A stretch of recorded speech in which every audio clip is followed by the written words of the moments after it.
It's fun. I flew in last night. It feels strange being an outsider now, going to the visiting clubhouse. But I can't get enough of the ballpark. This is baseball, and it's already funny watching balls that would get caught at Petco bounce off the wall. So it's gonna be a fun 3 days. Hopefully we'll play well. We've been struggling a little bit. I wish we were coming in playing better than we are, but hopefully this will get us excited and help it turn us around.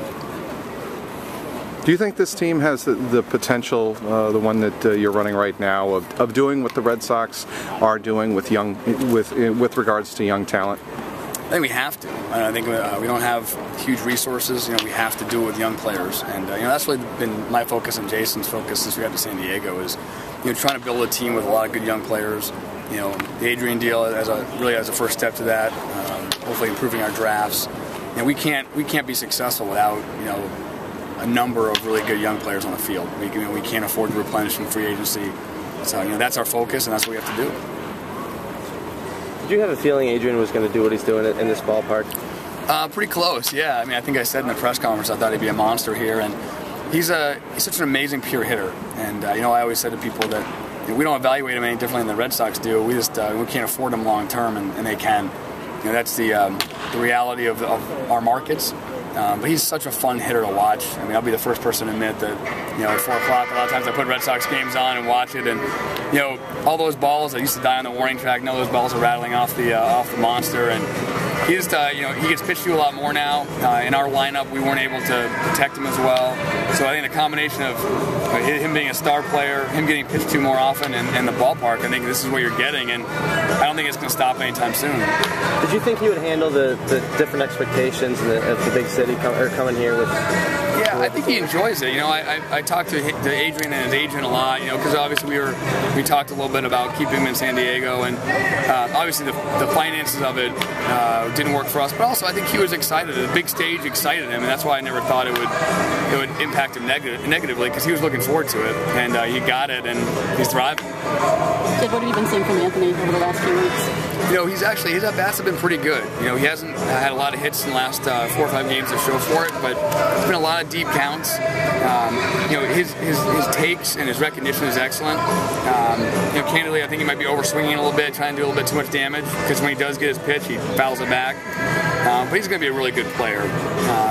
I talked to these guys when they asked about him every day for 2 months, and sort of caution that he's going to have his growing pains. He's going to go through an adjustment period, which we're seeing now, but he's going to be a really good player, and hopefully it's just a part of the group we got for Adrian that helps replenish us, and we're excited to have him. What about Casey? Go ahead, Marie. Essentially replacing Adrian, how have you seen him making that adjustment? I think one of the advantages is that Anthony's a very grounded person. I don't think he knows he can't replace Adrian, at least anytime soon. So he's trying to be the best first baseman he can and not worry about that. And we've emphasized that to him too. Don't try to go out there and replace Adrian Gonzalez. Adrian Gonzalez at 21 years old was toiling in AAA, and it took Adrian a number of years before he really established himself as a major league player. I think he had 2 years where he kind of got traded, kicked around a little bit, and then eventually established himself with his third team.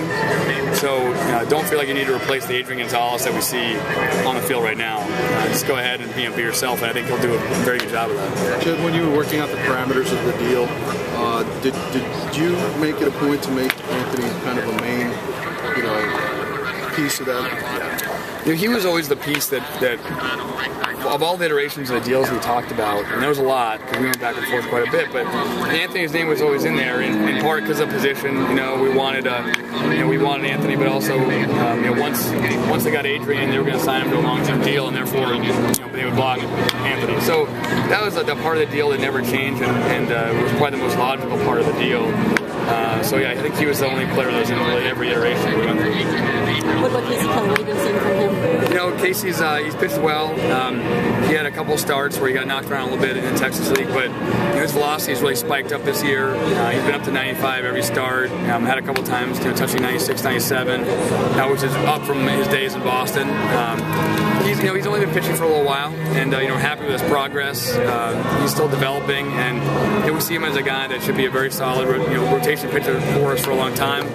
When that starts, we're not sure, but we're excited about his progress. I just went up and saw him play the other day in Lake Elsinore. He's played well. He's he's kept his batting average right around 300 all year. I think he's got 30 stolen bases. And Raymond's going to take some time also. He's going to he's a work in progress, but the defense has been excellent. The base running's been excellent, and for a young player, I think he's done a really good job making adjustments as a 20-year-old in IA.